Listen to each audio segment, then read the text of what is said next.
അപ്പോൾ ഫ്രണ്ട്സ്, നമ്മളെ ഇന്നത്തെ വീഡിയോ എന്താണെന്ന് വെച്ചാൽ നമ്മൾ കാലിക്കറ്റ് ലുലു മാൾ എക്സ്പ്ലോർ ചെയ്യാൻ പോയതാണ്. നമ്മൾ നൈറ്റിലായിരുന്നു പോയത്. ഭയങ്കര രസമുണ്ടായിരുന്നു. അവിടുത്തെ ലൈറ്റിംഗ് സെറ്റപ്പ് എല്ലാം കാണാൻ നല്ല ബ്യൂട്ടിഫുൾ ആയിരുന്നു. അപ്പം നമ്മൾ ലുലു മാളിലേക്ക് എൻ്റർ ചെയ്തു. നമ്മൾ ഉദ്ഘാടനം കഴിഞ്ഞ് 3-ാമത്തെ ദിവസമായിരുന്നു ലുലു മാളിലേക്ക് പോയത്. അതിനോണ്ട് തന്നെ നല്ല തിരക്കുണ്ടായിരുന്നു അവിടെ. പിന്നെ നമ്മൾ അവിടെ നിന്ന് ജസ്റ്റ് ഒരു ഗെയിമെല്ലാം കളിച്ചു. നമ്മൾ റീൽസ് എടുക്കാമെന്നുള്ളൊരു ലക്ഷ്യത്തിലായിരുന്നു പോയിരുന്നത്. നമ്മൾ എക്സിലേറ്ററിൻ്റെ അടുത്തുനിന്ന് പാർക്കിങ്ങിൻ്റെ എക്സിലേറ്ററിൻ്റെ അടുത്തുനിന്ന് നമ്മൾ ഒരു റീൽസ് എടുത്തിരുന്നു. നിങ്ങളെല്ലാവരും കണ്ടെന്ന് വിചാരിക്കുന്നു.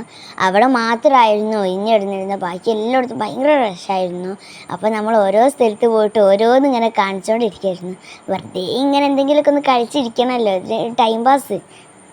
നമ്മളൊരു മേക്കപ്പ് സ്റ്റോറിലെല്ലാം കയറി. പിന്നെ ഹൈപ്പർ മാർക്കറ്റിൽ കയറി. എൻ്റെ പൊന്നെ, ഹൈപ്പർ മാർക്കറ്റിലൊരു സൂചി കുത്താൻ സ്ഥലമില്ല. എൻ്റെ നടുക്കിലാണ് നമ്മളൊരു കളി. ജസ്റ്റിൻ്റെ ബ്രദറായിട്ടുള്ള അത് നമ്മളെ കട്ടൊക്കെ ഉറപ്പിച്ചിട്ട് നിൽക്കുന്നുണ്ടായിരുന്നു. പിന്നെ നമ്മൾ പൂതി തീർന്നോളം എക്സലേറ്ററും ലിഫ്റ്റിലും എല്ലാം കയറി കളിച്ചു. എന്നിട്ട് നമ്മൾ പുറത്തേക്ക് ഇറങ്ങി. കുറേ സമയമായെന്ന് അറിഞ്ഞപ്പോൾ ഒരു 10 മണിക്കൊക്കെ നമ്മൾ പുറത്തേക്ക് ഇറങ്ങിയിട്ടുണ്ട്. സോ ഗൈസ്, ലൈക്കും സബ്സ്ക്രൈബും ചെയ്യണേ.